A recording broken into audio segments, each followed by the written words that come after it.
জায়গাটায় বসবেন এই প্লাস্টিকগুলো যাতে পাক থাকে এই চেষ্টা করবেন। এই প্লাস্টিকগুলো সাধারণত প্যান্ডেলওয়ালাদের হয়, ঠিক না বেঠিক? প্যান্ডেলওয়ালাদের হয়। প্যান্ডেলওয়ালারা এটাকে 3 বার করে ধৌত করে না। আজকের এখানে পেতে দিচ্ছে, কালকে পাশের গ্রামে জলসায় পেতে দেবে। ও বেচারা কি করবে? খানা বাড়ি, শ্রাদ্ধ বাড়ি, অন্নপ্রাশন বাড়ি, মরা বাড়ি, সব বাড়ি যাবে। আবার দেখবেন জলসা হয়ে যাওয়ার পরে এখানে যখন লাইন দিয়ে বসে খাবেন, খাওয়া হয়ে গেলে দেখবেন কত লোক জুতো পায়ে দিয়ে এর উপরে চলাফেরা করবে। আবার দেখবেন খাওয়া হয়ে যে চলে যাবেন, কিছু হাড় আলু পড়ে থাকবে, এলাকার কিছু কুকুর তারাও এর উপরে চলাফেরা করবে। সত্যি কথা বলুন, একজন নামাজি মুসল্লি যার শরীর পাক, কাপড় পাক, এই প্লাস্টিকের উপরে বসার কারণে তার কাপড়টা নাপাক হয়ে যাওয়ার সম্ভাবনা খুবই বেশি, ঠিক না বেঠিক? এজন্য বাপিদের বলি, জলসা যখন দেবেন একটা সুন্দর পরিবেশ তৈরি করবেন। জলসার উত্তম জায়গা কি জানেন? জলসার উত্তম জায়গা হলো মসজিদ। আপনাদের এই মসজিদটা আমি দেখলাম বাপ, খুব বড় মসজিদ। আশা করি এখানে যত লোক বসে আছেন এই লোকগুলি যদি মসজিদে গায়ে গায়ে বসে হয়ে যাবে, ঠিক না বাবাজি? হয়ে যেত আলহামদুলিল্লাহ। যাই হোক বাবা, তবে একটা প্যান্ডেলে করেছেন কেন? বিভিন্ন শ্রেণীর লোক যাতে বসতে পারে, শুনতে পায়, সেজন্য একটা প্যান্ডেলের ব্যবস্থা করেছেন। নইলে জলসার উত্তম জায়গা হলো আল্লাহর ঘর, ঠিক না বেটি? মাথায় রাখুন। এবারে যে কথাটা বলবো, মেজাজ গরম করা কথা বলবো। মেজাজ একটু গরম হয়ে যাবে, দয়া করে কেউ গরম করবেন না, ঠান্ডা রাখুন। মসজিদ কমিটি, যাকে তাকে মসজিদ কমিটি করবেন না। মসজিদ কমিটি যাকে তাকে করবেন না। ছোট্ট একটা উদাহরণ দিচ্ছি। আপনাদের এই জুম্মা মসজিদে ধরুন একজন মুসলিম যুবক ছেলে সাদা পায়জামা পাঞ্জাবি পরে, সাদা টুপি পরে মসজিদে উঠেছে কালকে জুম্মার নামাজ পড়তে, প্রচুর পরিমাণ বাংলা মদ খেয়ে। কি খেয়ে? বাংলা মদ খেয়ে উঠেছে মসজিদে। সর্বপ্রথম আপনারা তাকে কি করবেন? আরে বলুন, এটা কথা বলুন আমার সাথে। তাকে বের করে দেবে, তাই তো? আচ্ছা, ছেলেটা বের হতে না চাইলে মেরে বের করে দেবেন। ছেলেটার অপরাধ কি? মদ হারাম খাবার, মসজিদ পবিত্র স্থান, হারাম খাবার খেয়ে পবিত্র স্থানে উঠেছে, তাই তাকে বের করে দিলেন। বের হতে চাইল না, মেরে বের করে দিলেন। বাহ, কত ভালো মানুষ আপনারা! আপনাদের মতো ভালো মানুষ আর পৃথিবীতে আছে বলে মনে হয় না। এ মুসলমান, মদখোরকে মসজিদ থেকে মেরে বের করে দিলে, আর সুদখোরকে মসজিদের সেক্রেটারি বানিয়ে দিলে। মদখোরকে মসজিদ থেকে মেরে বের করে দিলে, জেনাখোরটাকে মসজিদের সভাপতি বানিয়ে দিলে। আসলে আমরা এমন মানুষ না, নিজের পাপের বাটখারা দিয়ে অন্যের পাপ ওজন করি। কি বললাম বুঝতে পারছেন আমার ভাষা? নিজের পাপের বাটখারা দিয়ে নিজের পাপ কোনোদিন ওজন করিনি।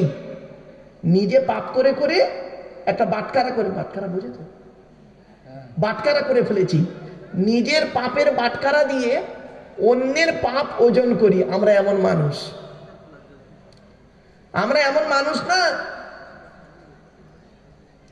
দুধওয়ালা লোকের বাড়ি বাড়ি যায়, দুধ কিনে কেউ সহজে খেতে চায় না। মদওয়ালা দোকান দিয়ে বসে আছে স্বরূপনগরে, ও মোটর সাইকেলে তেল পুড়িয়ে মদ কিনে খেয়ে মারামারি করে হাজি সাহেবের বেটা রমজান মাসে স্বরূপনগর থানায় লকআপের মধ্যে বসে আছে। দুধওয়ালা কোথায় গেছিল? ওর বাড়ি গেছিল, খাইনি। আমরা এমন মানুষ না, দুধওয়ালাকে বলি, এই দুধে পানি দিসনি তো, আর মদে পানি ঢেলে খাই। আমরা এমন মানুষ না,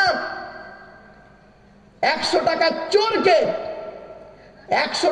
চোরকে গাছে বেঁধে মারি, 1000 কোটি টাকার চোরকে স্টেজে তুলে ফুলের তোড়া দিয়ে সংবর্ধনা জানিয়ে স্যালুট জানাই, ঠিক না বেটি? আমরা এমন মানুষ না, চালনি বোঝেন? চালনি, ওই আটা চালে কি বলেন? চালন। চালন। আচ্ছা, চালনের পিছনে ছিদ্র কটা? অনেক। আর সূচের পিছনে ছিদ্র কটা? একটা। তো চালন একদিন সূচকে বলছে। কে বলছে? চালন কাকে বলছে? সূচকে। তোর পিছনে ছিদ্র কেন রে? তা সূচ কি উত্তর দেবে বলুন? যে আমার তো একটা, আর তোর দেখ 1000টা। কি ভাবলেন বাপেরা? আমার ওয়াজ শুনতে গেলে একটু ব্রেন লাগবে। চলো এবার একটা ছোট্ট প্রশ্ন করি। মসজিদ কার ঘর? আল্লাহর ঘর। মসজিদ যদি, কোরআন বলছে মসজিদ আল্লাহর ঘর, প্রমাণ দিচ্ছে। আয়াতটা পড়ি। ওয়ান্নাল মাসাজিদা লিল্লাহি ফালা তাদউ মা আল্লাহি আহাদা, সূরা জিন 29 পারা। আল্লাহ বলছেন মসজিদগুলি হলো আমার জন্য, আর আমি ছাড়া অন্য কারোর আরাধনা উপাসনা করিও না। তাহলে বোঝা গেল কি? আল মসজিদু বাইতুল্লাহ, মসজিদ আল্লাহর ঘর। আচ্ছা, মসজিদ যদি আল্লাহর ঘর হয় তো মসজিদের কমিটি করবে কে? আর কথা নেই। আরে মসজিদ যদি আল্লাহর ঘর হয় তা কমিটি করবে কে? যার ঘর সে। তা কমিটি করবে কে? আল্লাহ। মসজিদ যদি আল্লাহর ঘর হয় তা কমিটি করবে কে? আল্লাহ করবে।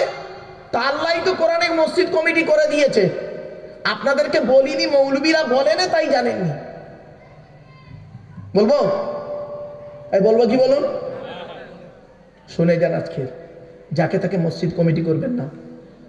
আল্লাহ কোরআনে বলেছেন মসজিদ কমিটি কে হবে, শুনে নিন আগে। 10 নম্বর পারার 8 নম্বর পৃষ্ঠার 9 নম্বর লাইনে সূরার নাম সূরা তাওবা 18 নম্বর আয়াতে আল্লাহ বলছেন মসজিদ কমিটি কে হবে, শুনে নিন। আল্লাহ বলছেন মসজিদের দায়িত্ব, মসজিদ আমার ঘর, আমার ঘরের দায়িত্ব তারাই নেবে যাদের মধ্যে কমসে কম 5টা গুণ থাকবে। 5টা গুণ। আয়াতটা পড়ি আর বাংলা মানে করি, শুনুন। ইন্নামা ইয়ামুরু মাসাজিদাল্লাহি মান আমানা বিল্লাহ ওয়াল ইয়াউমিল আখিরি ওয়া আকামাস সালাতা ওয়া আতাজ যাকাত ওয়া লাম ইয়াখশা ইল্লাল্লাহ ফাআসা উলাইকা আন ইয়াকুনু মিনাল মুহতাদিন। আল্লাহ নিজেই জানিয়ে দিচ্ছেন মসজিদ আমার ঘর, আমার ঘরের দায়িত্ব তারাই নেবে যাদের মধ্যে পৃথিবীতে কমসে কম 5টা গুণ থাকবে। 1 নাম্বার হলো মানা বিল্লাহ, যে ব্যক্তি 100% আমি আল্লাহ আমাকে বিশ্বাস করবে। 100% আল্লাহকে বিশ্বাস করুন। আপনারা আল্লাহকে 100% বিশ্বাস করেন তো? বলুন। একটু উদাহরণ দেবো, হ্যাঁ, একটু টেস্ট করব। কোরআন কি বলছে দেখি।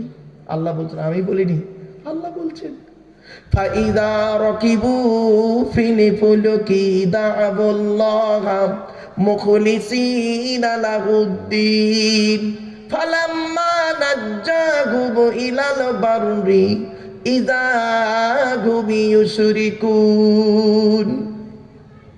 21 নম্বর পারা 3 নম্বর পৃষ্ঠা 3 নম্বর লাইন, সূরার নাম সূরা আনকাবুত। আল্লাহ বলছে বান্দা যখন নৌকায় করে নদী পার হতে যায়, নদীর মাঝখানে যখন নৌকাটা একবার টলমল করে, ওরা তখন প্রত্যেকেই মরণের ভয়ে আল্লাহ আল্লাহ বলে চিৎকার করে, ঠিক না বেটি? আল্লাহ বলছে আমার নাম রহমান, আমার নাম রহিম, ওদের কান্না সহ্য করতে পারি না।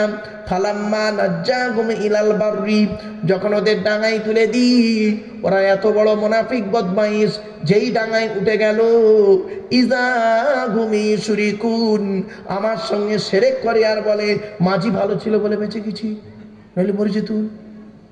ঠিক না বেটি? হয়েছে? আরেকটা দলিল দিচ্ছি কোরআনে আয়াত।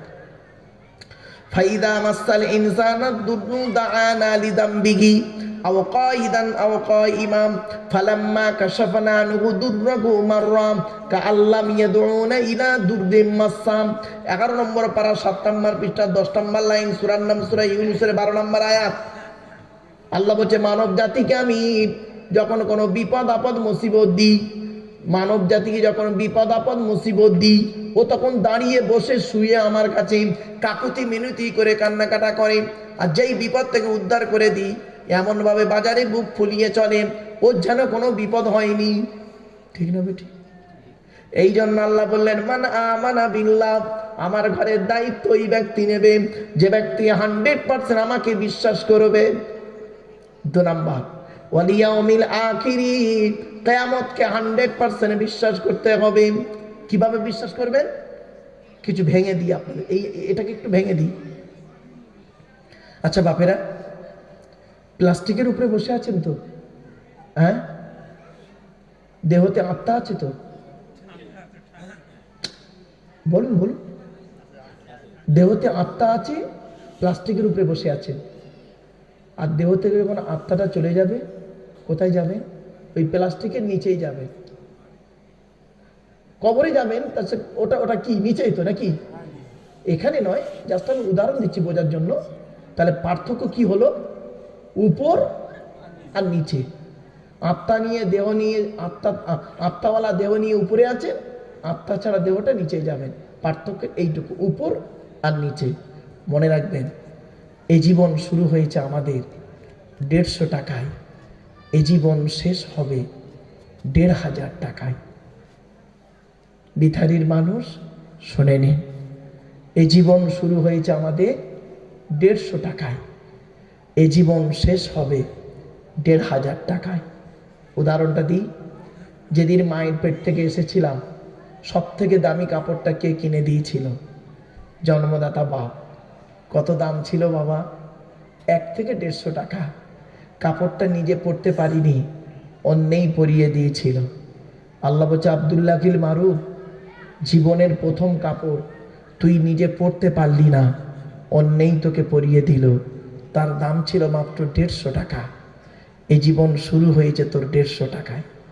আর যেদিন মারা যাব, যদি লাশটা পাওয়া যায়, যে কাপড়টা পরানো হবে তার দাম হবে 1 থেকে 1500 টাকা। ওটা নিজে পরতে পারবো না, অন্যেই পরিয়ে দেবে। আল্লাহ বলছে জীবনের শেষ কাপড়, তার দাম হলো 1500 টাকা মাত্র। তুই নিজে পরতে পারবি না, অন্যেই তোকে পরিয়ে দেবে। তাহলে কি দাঁড়ালো? এই জীবন তোর শুরু হলো 150 টাকায়, এই জীবন শেষ হবে 1500 টাকায়। আর বাকি যা চোখ কান নাক হাত পা মুখ ব্রেন বিবেক বুদ্ধি দিয়ে জায়গা জমি গাড়ি বাড়ি বিল্ডিং বালাখানা করেছিস, ওই গীতার সারাংশ হয়ে গেছে। গীতার সারাংশটা কি জানেন? যা হয়েছে তা ভালোই হয়েছে, যা হচ্ছে তা ভালোই হচ্ছে, যা হবে তা ভালোই হবে। কি হারিয়েছে তোমাদের কাঞ্চো? কি হারিয়েছে কাঞ্চো? ছেলে ভাত দেয় না কাঞ্চো? স্বামী স্ত্রী ঝামেলা হয়েছে কাঞ্চো? ব্যবসায় লস হয়ে গেছে কাঞ্চো? শরীরটা খুব অসুস্থ হয়ে গেছে কাঞ্চো? যা নিয়েছো এই পৃথিবী থেকেই তুমি নিয়েছো, যা দিয়েছো এই পৃথিবীতেই তুমি দিয়েছো। মনে রেখো, যেটা আজকের তোমার আছে, গতকাল সেটা অন্যের ছিল, আজ তোমার আছে। তুমি আজ মারা যাও, আগামীকাল সেটা অন্যের হয়ে যাবে। কিছু বুঝতে পারছেন আমার ওয়াজ? বাপেরা, অনুরোধ করে বলে যাচ্ছি, হাতে ধরে বলে গেলাম, ওয়াজটা কি জিনিস জানেন? ওয়াজটা হচ্ছে শুনে বুঝে আমল করার নাম হলো ওয়াজ। শুধু শুনলে হবে না, ব্রেনের সঙ্গে প্রশ্ন করুন। কিসের অহংকার আছে আপনার? টাকা পয়সার অহংকার দেখাচ্ছেন? ক টাকার মালিক? আল্লাহ নিজেই বলছে আল্লাহুল গনিয়্যুম ওয়া আনতুমুল ফুকারা, আমি আল্লাহ হলাম ধনী, তোরা সব ফকিরের বাচ্চা। জোরে বলুন সুবহানাল্লাহ। কিসের অহংকার দেখাচ্ছেন? জ্ঞান জ্ঞান জ্ঞান, জ্ঞানের অহংকার। আল্লাহ নিজেই বলছে ওমা উতীতু মিনাল ইলমি ইল্লা কলিলা, সামান্য জ্ঞান তোকে দান করেছি। বাংলা এমএ পাস করেছিস, বাংলার জ্ঞান? অ থেকে চন্দ্রবিন্দু চাঁদ অক্ষর কোটার ভিতরেই তোর জ্ঞান। সামান্য অ থেকে চন্দ্রবিন্দু চাঁদের মধ্যে একটা ভাষার মধ্যে দুটো অক্ষর একবারই দুটো অক্ষর এসেছে একসাথে, ব ব ব, প ফ ব, অন্তর্জর অল, বল। তা দুটো দুটো অক্ষর কেন একটা ভাষা এলো? কোনোদিন মাথায় ঢুকেছে? হয়ে গেছে। প ফ ব, অন্তর্জর অল ব। তার কি এমন ভাষা পৃথিবীতে যে ভাষার মধ্যে একই অক্ষর দুবার এলো? কোনোদিন ভাবেননি। আল্লাহ বলে কিসের অহংকার দেখাস? আরবিতে মৌলানা মুফতি হয়েছিস, ইংরাজিতে এমএ পাস করেছিস, এ থেকে জেড পর্যন্ত অক্ষর কটার ভিতরেই তোর জ্ঞান। কয়েক কটা অক্ষরকে একত্রিত করে কটা কত শব্দ তৈরি করলি, কয়েক কটা শব্দকে একত্রিত করে একটা বাক্য তৈরি করে কি বললি? There is a no god, আল্লাহ নেই। তো চোখ থেকে কয়েক হাজার কিলোমিটার দূরে চাঁদ, তাকে তুই দেখতে পাস, চোখের উপরেই কপাল, আয়নার সহযোগিতা ছাড়া বেটা দেখতে পাস না। ঠিক না বে ঠিক? আমার বাপেরা একটু বসে ভাবুন, এখানে আজকের আলোচনাটা আমার করতে দিন। চলুন তাহলে 1 নাম্বার হলো কি? মান আমানা বিল্লাহ, 100% আল্লাহর উপরে বিশ্বাস করুন। 2 নাম্বার, মসজিদ কমিটি হবে ওই লোকটা, কিয়ামতকে 100% বিশ্বাস করতে হবে। মনে রাখবেন, আল্লাহ ছাড় দেয়, ছেড়ে দেয় না। কি বললাম? আল্লাহ ছাড় দেয়, ছেড়ে দেয় না। একটা উদাহরণ দেবো? বলুন বলুন, একটা কথা বলুন আপনারা আমার সাথে। একটা উদাহরণ দেবো। এই দেখেন, ছেলের বয়স 40, কত কত, বাপের বয়স 70। 70 বছরের বুড়ো বাপটা একদিন একটু ভুল করে ফেলেছে। 40 বছরের ছেলেটা করলো কি জানেন? নিজের স্ত্রীর সামনে 70 বছরের বুড়ো বাপের গালে ঠাস করে একটা চড় মেরে দিল।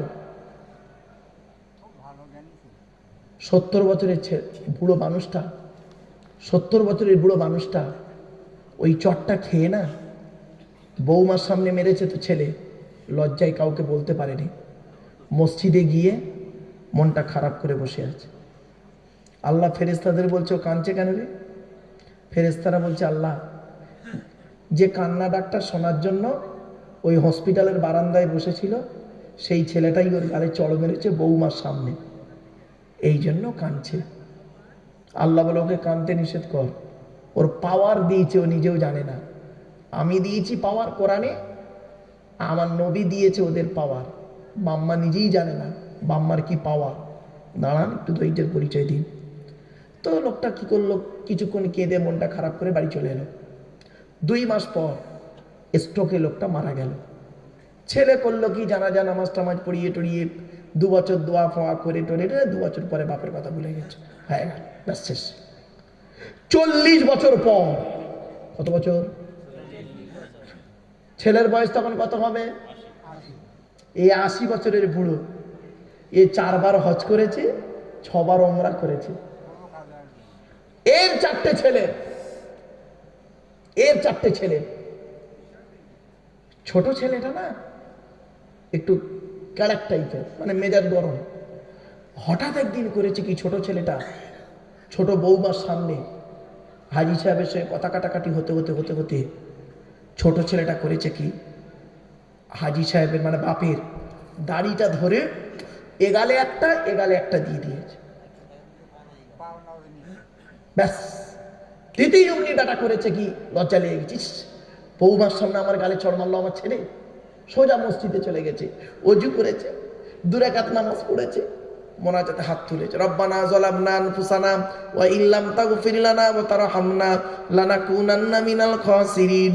আল্লাহ, আমি তোমার কাবা ঘরের মেহমান, আল্লাহ হজরে আসওয়াদে চুমা দিয়েছি, মদিনা শরীফ রওজা মুবারক জিয়ারাত করেছি, 6 বার হজ করেছি, 12 বার উমরা করেছি। আল্লাহ, আমার ছোট ছেলে আজকের বৌমার সামনে আমার গালে চড় মেরেছে, এর বিচার তুমি করো আল্লাহ। আল্লাহ বলছে, ওরে হাজি সাহেব, এর বিচার আমি সেই দিন করে রেখেছিলাম। আজ থেকে 40 বছর আগে তুই তোর বাপের গালে একটা চড় মেরেছিস, ওই চড়টা আমি তুলে রেখে দিয়েছিলাম, শুধু সমেত আজকে ফেরত দিলাম।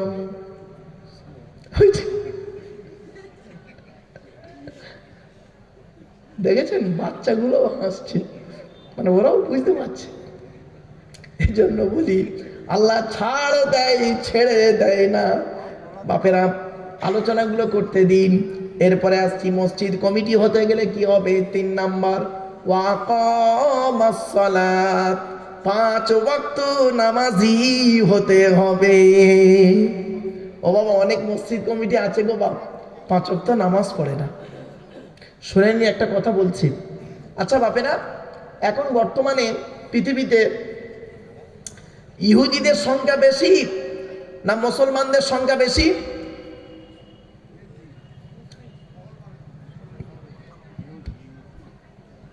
বলুন বলুন। ইহুদিদের সংখ্যা বেশি না মুসলমানের সংখ্যা বেশি? মুসলমানের সংখ্যা অবশ্যই বেশি, ইহুদিদের সংখ্যা কম। ও ইহুদি খুব কম, ইহুদি খুব কম গো বাবা, জানেন না তাই চুপ মেরে আছেন, ভুলভাল বকছেন। ইহুদিদের সংখ্যা খুব কম, মুসলমানের সংখ্যা বেশি। তো আজ বর্তমানে মার খাচ্ছে কারা? ইহুদিরা না মুসলমান না? তো যাদের সংখ্যা বেশি তারা মার খাচ্ছে কেন? কতদিন মার খাবে শুনে নিন। আজকে বিথারির মানুষ ভুলে এনে ফেলেছেন লোকটাকে, শুনে নিন। ইহুদিদের একটা কিতাব আছে, ইহুদিদের একটা কিতাব আছে, কিতাবটার নাম কি জানেন? তালমুদ। কি বললাম? তালমুদ। বলুন বলুন। তালমুদ বলে একটা কিতাব আছে ইহুদিদের। ওই কিতাবে লেখা আছে, শুনে নিন, হে ইহুদিরা, হে ইহুদিরা, তোমরা সেই দিন থেকে আর মুসলমানদের সঙ্গে পারবে না। সেই দিন থেকে মুসলমানদের কাছে হেরে যাবে, হেরে যাবে, হেরে যাবে। কোন দিন? যেদিন তোমরা দেখবে মুসলমানদের জুম্মার নামাজের জামাত ফজরের নামাজের জামাতের সমান হবে। কিন্তু বুঝতে পারছেন আজ? তার মানে মুসলমানদের যেদিন দেখবে ওরা জুম্মার নামাজে, যত লোক জুম্মার নামাজ পড়বে তত লোক ফজরের নামাজে জামাতে হাজির হবে যেদিন, সেই দিন থেকে বুঝে নেবে আমাদের খেল শেষ, আমরা আর মুসলমানদের সঙ্গে পারবো না। আর ইহুদিরা এটা এখনো ভালো রকম বুঝে নিয়েছে। ওরা লক্ষ্য করে এ মুসলমানদের ফজরের নামাজের আজানের জামাতে কজন হয় আর জুম্মার জামাতে কজন হয়। এরা সেই মুসলমানের বাচ্চা, এরা সেই মুসলমানের বাচ্চা। এরা কি করে? জুম্মার নামাজের দিন, জুম্মার দিনে মসজিদে 3 তালা ভর্তি করে দেয়, আর ফজরের নামাজি ইমাম সাহেব আর 5টা বুড়ো ছাড়া আর কেউ পাওয়া যায় না। অতএব এ মুসলমানকে যত মারবি কোনো অপরাধ হবে না। কিছু বুঝতে পারছেন? বাড়ি থেকে ভাববেন। এই কোরআনে আছে 82 জায়গায় বিভিন্ন অ্যাঙ্গেলে নামাজের কথা। কত টাকা? 82 জায়গায় বিভিন্ন অ্যাঙ্গেলে নামাজের কথা। আর এই কোরআনে আছে 92 জায়গায় লেখাপড়ার কথা। তো কোন সংখ্যাটা বেশি, 82 না 92? তাহলে লেখাপড়ায় পিছিয়ে কেন? কোরআনের প্রথম বাক্য ছিল ইকরা, রিড, পড়ো পড়ো পড়ো। আর মুসলমানদের প্রথম বাক্য গেল গেল গেল গেল। এদের পেট শান্তি তো দুনিয়া শান্তি। অনেক মুসলমানের বাড়িতে গিয়ে দেখবেন, অনেক মুসলমানের বাড়িতে গিয়ে দেখবেন সামসেদগুলোতে বড় বড় কেতাব কেনা আছে। ছেলে আমার মাস্টার, ডাক্তার, ইঞ্জিনিয়ার, প্রফেসর হবে, কোর্টের জজ হবে। আর অনেক মুসলমানের বাড়িতে গিয়ে আজকে দেখবেন সামসেদগুলোতে বিশাল বড় বড় তরকারি হাঁড়ি আছে, মাল বগরাই দেবে রবে। শুনে ছেলেকে ছেলেকে ধনী না বানিয়ে জ্ঞানী বানিয়ে যান, ধনী না বানিয়ে জ্ঞানী বানিয়ে যান। সুশিক্ষায় শিক্ষিত করুন। এখন আপনারা বলবেন, বিথারির মানুষ অনেকে বলবেন, মৌলানা সাহেব আমি তো গরিব লোক, কি করে লেখাপড়া শেখাবো? ওটা কোনো কজ নয়। যে চাই চিনি তাকে যোগাই চিন্তামণি। আপনি কি জানেন ভারতের প্রাক্তন রাষ্ট্রপতি আবু বাকির জয়নাল আবিদিন আব্দুল কালাম, যিনি মারা গেছেন, ভারতের প্রাক্তন রাষ্ট্রপতি, তার বাপের থেকে আপনি খুব গরিব। ভারতের মিসাইল ম্যান বলা হয় যাকে। এই খবর তো রাখেননি আপনারা। এই জন্য ছেলে মেয়েকে সুশিক্ষায় শিক্ষিত করুন। আর পুরুষদেরকে বলে যাচ্ছি, আগে ভালো ছেলে হন, পরে ভালো জামাই হবে। আমরা এখানে যারা বসে আছি, দাঁড়িয়ে আছি, অনেকে ভালো জামাই হতে পেরেছি, ভালো ছেলে হতে পারিনি। ঠিক না বেঠিক? আগে ভালো ছেলে হন, পরে ভালো জামাই হবেন। আমার শ্বশুর আমাকে বলে আমার জামাই খুব ভালো, আমার শাশুড়ি আমাকে বলে আমার জামাই খুব ভালো, আর আমার জন্মদাতা বাপটা কি বলে জানেন? ও ছেলেকে জন্ম দিয়ে পাপ করেছি। আমার পেটে ধরা মাটা কি বলে জানেন? ওইরাম ছেলে পেটে ধরেছি, ভুল করেছি। কেন? যে মা যে বাপ আপনাকে আমাকে ছোটবেলায় কোলে করে আদরের চুমা দিল, কি এমন কাজ করলেন, কার মাধ্যমে করলেন? সেই বাম্মা আজ আব্বা বলে ডাকে না। শুনে নিন, 75 বছরের বুড়ো বাপটা, 75 বছরের বুড়ো বাপটা যদি এখন 50 বছরের ছেলেটাকে একবার আব্বা বলে ডাকে, ওই 75 বছরের বুড়ো বাপের আব্বা ডাকটা আল্লাহর রহমতের আরশে আজিমের ডাক। এই কোরআনে আছে আল্লাহর নবীদের পরই স্থান হলো বাপ আর মায়ের। একটু ধৈর্যের পরিচয় দিন। এরপরে আসছি 4 নাম্বার হলো মসজিদ কমিটি হতে গেলে ও আতাজ যাকাত, যাকাত আদায় করতে হবে। যদি গরিব হয় আদায় করতে হবে না, যদি যাকাত ফরজ হয় তার উপরে যাকাত আদায় করতে হবে। অনুরোধ করে বলে যাচ্ছে এই কোরআনে অনেক জায়গাতে আছে নামাজের পরেই যাকাতের কথা। আকিমুস সালাত ও আতুজ যাকাত। আমরা নামাজ পড়ি, অনেকে যাকাত দেই না।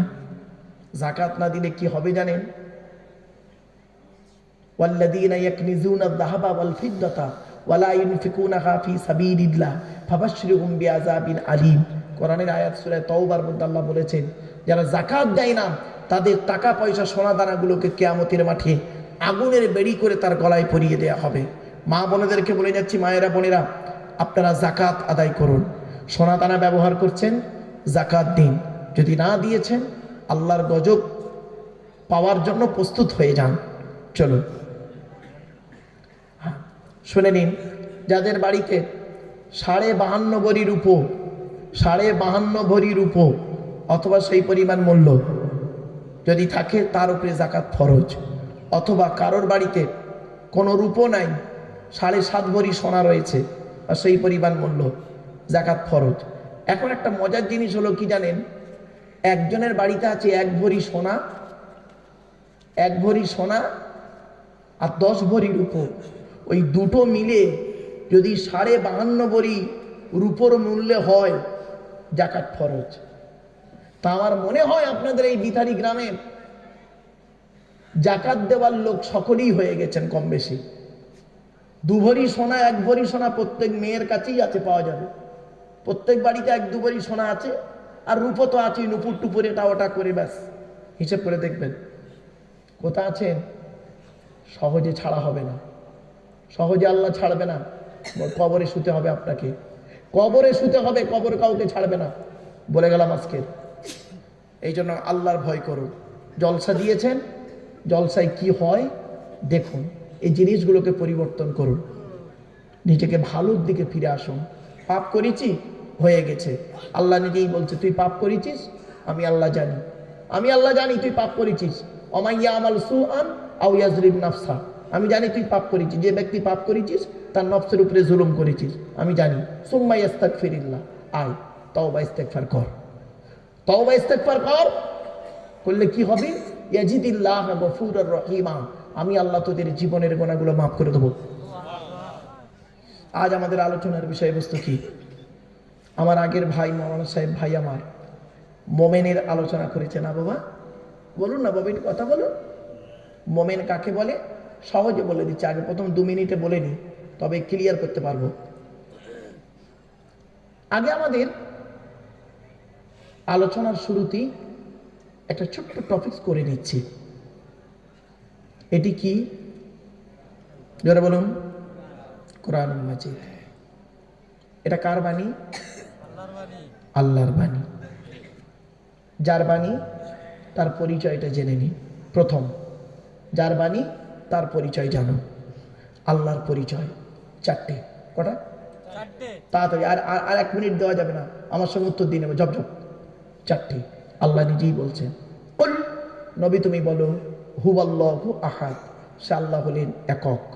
2 নাম্বার, আল্লাহুস সামাদ, আল্লাহ হলেন অমুখপেক্ষী, আল্লাহ কারোর মুখপেক্ষী নন, সারা পৃথিবী তার মুখপেক্ষী।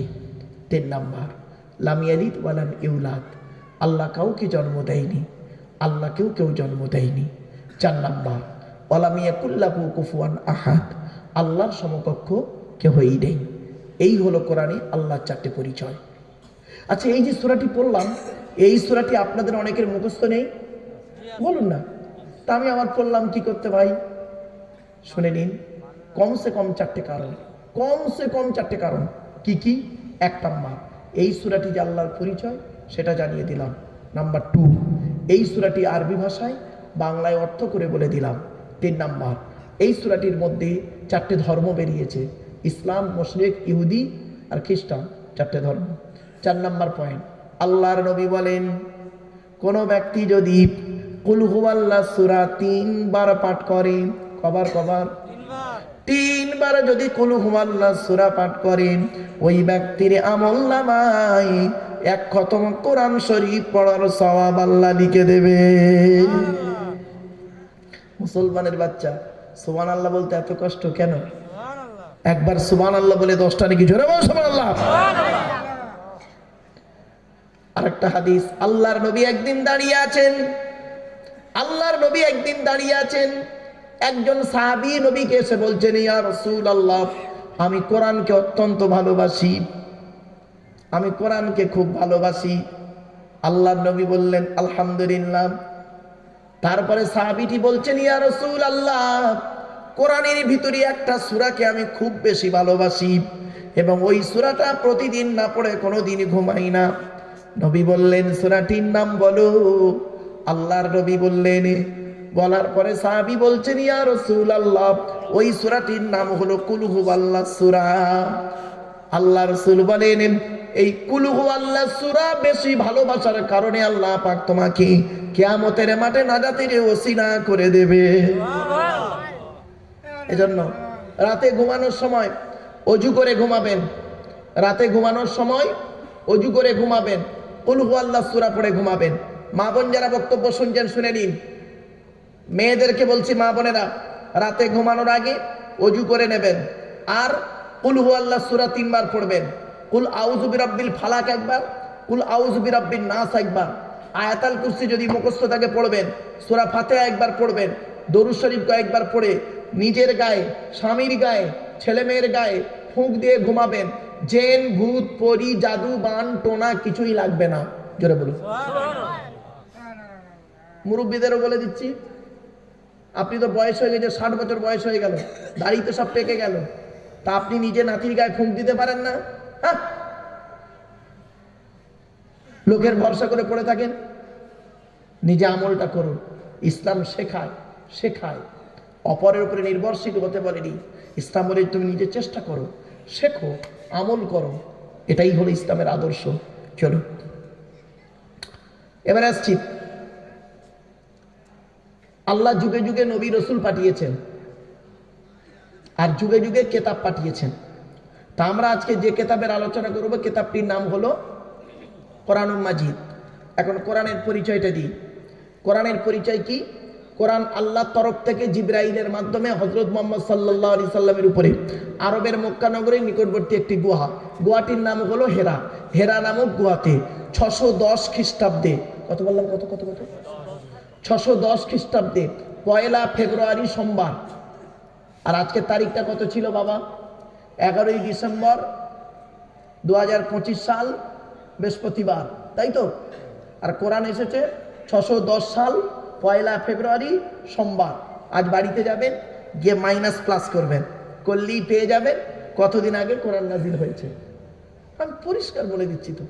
চলো, 610 খ্রিস্টাব্দে 1 ফেব্রুয়ারি সোমবার কোরআনের প্রথম আয়াত নাজিল হলো, ইকরা, রিড, পড়ো পড়ো পড়ো। এই কোরআনের ভিতরে কি আছে?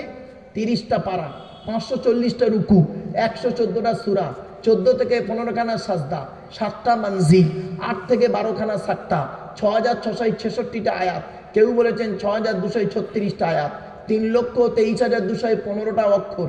এ কোরআন 22 বছর 9 মাস কয়েকদিন, কম বেশি 23 বছর ধরে কোনো ঘটনাকে কেন্দ্র করে, কোনো ব্যক্তিকে কেন্দ্র করে, কোনো বস্তুকে কেন্দ্র করে, কোনো জায়গাকে কেন্দ্র করে কোরআনের আয়াতগুলো নাজিল হয়েছে। 6000 আয়াত নাজিল হয়েছে, 12,000 জায়গায় নাজিল হয়েছে। কটা জায়গার নাম জানেন? শুধু মক্কা আর মদিনাই তো জানেন। 12,000 জায়গায় নাজিল হয়েছে, 6,000 আয়াত। চলো একটা একটা করে বলি। এবার আসছি